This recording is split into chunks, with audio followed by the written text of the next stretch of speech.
Are you in the March camp, Ray?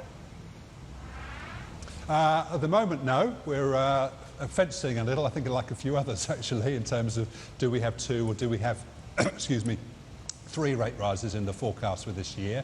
At the moment we're still in the 2 camp, but I don't think it'll take very much to persuade us. As I say, if we get a pretty strong run of data between now and that March meeting, then I think that it wouldn't be surprising if we fall into the camp that says that March is the likely candidate for the next move. Okay, so if that is the case, then what's your dollar trade?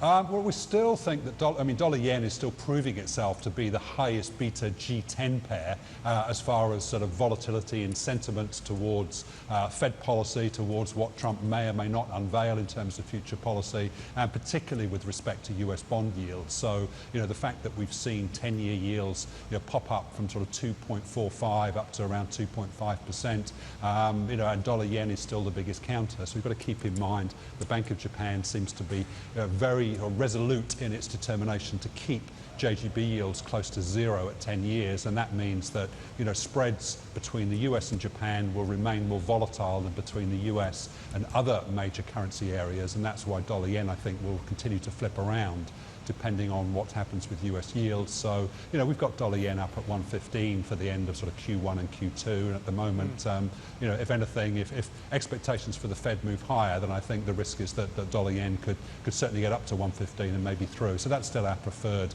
counter for playing the Fed, if you like, at the moment.